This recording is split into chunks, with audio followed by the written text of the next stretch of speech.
ये आकाशवाणी है। अब आप अतहर सईद से समाचार सुनिए।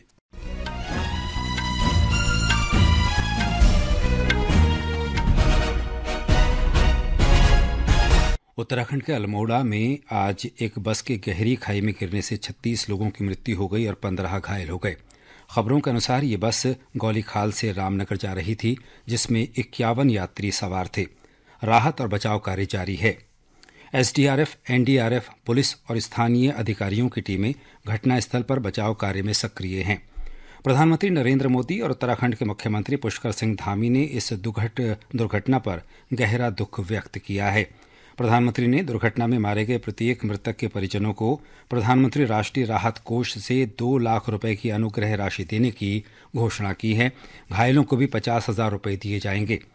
मुख्यमंत्री ने मृतकों के परिवारों को 4-4 लाख रुपए और घायलों को 1-1 लाख रुपए की आर्थिक सहायता देने का आदेश दिया है। उन्होंने कुमाऊं मंडल के आयुक्त को घटना की मजिस्ट्रेट जांच के निर्देश दिए हैं।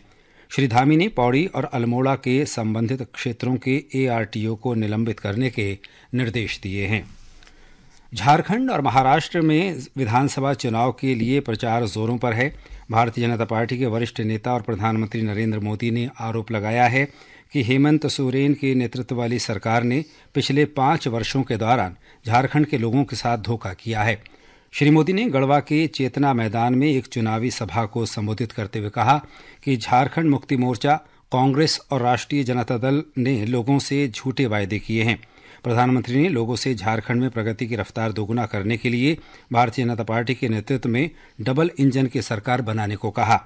उन्होंने कहा कि भारतीय जनता पार्टी झारखंड की सुरक्षा, स्थिरता और समृद्धि की गारंटी के साथ चुनाव मैदान में उतरी है। प्रधानमंत्री ने चाईबासा में भी एक जनसभा को संबोधित किया। उधर महाराष्ट्र विधानसभा चुनाव के लिए नामांकन वापस लेने के आखिरी दिन पूरे राज्य में राजनीतिक हलचल चरम पर है।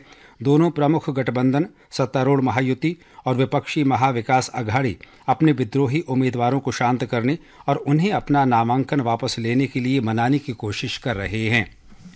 चुनाव आयोग ने केरल, पंजाब और उत्तर प्रदेश के 14 विधानसभा क्षेत्रों में उपचुनाव की तारीख बदलने की घोषणा की है। इन राज्यों में अब मतदान 13 नवंबर के स्थान पर 20 नवंबर को होगा। इन निर्वाचन क्षेत्रों में केरल के पलक्कल, पंजाब के डेरा बाबा नानक, चब्बेवाल, गिद्धड़वाहा, बरनाला और उत्तर प्रदेश के मीरापुर, कुंदरकी, गाजियाबाद, खैर, करहल, शीशमऊ, फूलपुर, कटहरी और मझवान शामिल हैं। मतगणना की तारीख में कोई परिवर्तन नहीं किया गया है। मतगणना 23 नवंबर को होगी। यह निर्णय भाजपा, कांग्रेस, बसपा और कुछ सामाजिक संगठनों सहित विभिन्न राजनीतिक दलों से आयोग को प्राप्त आवेदन के मद्देनजर लिया गया है।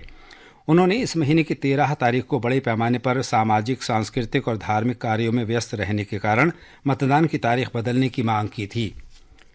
अमेरिका में 47वें राष्ट्रपति के चुनाव के लिए कल मतदान होगा, जिसमें रिपब्लिकन उम्मीदवार डोनाल्ड ट्रंप और डेमोक्रेटिक नेता कमला हैरिस के बीच कड़ी टक्कर होने की संभावना है। इस चुनाव को व्हाइट हाउस के लिए पिछले कुछ दशकों में हुए सबसे करीबी मुकाबलों में से एक माना जा रहा है। दोनों उम्मीदवारों ने विशेषकर प्रमुख स्विंग राज्यों में मतदाताओं को लुभाने के लिए कोई कसर नहीं छोड़ी है। चुनाव में जीत के लिए उम्मीदवार को 270 इलेक्टोरल कॉलेज वोटों की आवश्यकता होती है। विदेश मंत्री डॉक्टर एस जयशंकर ने आज ब्रिस्बेन में भारत के नए महावाणिज्य दूतावास का उद्घाटन किया। डॉक्टर जयशंकर ने इस अवसर पर कहा कि ये दूतावास क्वींसलैंड के साथ भारत के संबंधों को मजबूत बनाने, व्यापार बढ़ाने, शैक्षणिक संपर्क का विस्तार करने और भारतीय मूल के लोगों को सुविधा पहुंचाने में योगदान देगा। उन्होंने इसे भारत और ऑस्ट्रेलिया के निरंतर मजबूत होते द्विपक्षीय संबंधों में मील का पत्थर करार दिया। विदेश मंत्री ने कहा कि इस महावाणिज्य दूतावास से भारतीय प्रधानमंत्री नरेंद्र मोदी का ऑस्ट्रेलिया में रहने वाले भारतीय समुदाय के लोगों से पिछले वर्ष किया गया वादा पूरा हो गया है। उन्होंने क्वींसलैंड के गवर्नर डॉक्टर जीनेट यंग से भी मुलाकात की। बैठक के दौरान दोनों नेताओं ने भारत और क्वींसलैंड के बीच आर्थिक, व्यापार और निवेश सहयोग को मजबूत करने के अवसरों और तरीकों पर चर्चा की। भारत के हरमीत देसाई ने आज वेनेजुएला में विश्व table tennis feeder Caracas tournament में पुरुष सिंगल्स और मिक्स डबल्स में जीत दर्ज करके दोहरे खिताब जीते। इसके साथ ही ये समाचार बुलेटिन समाप्त हुआ।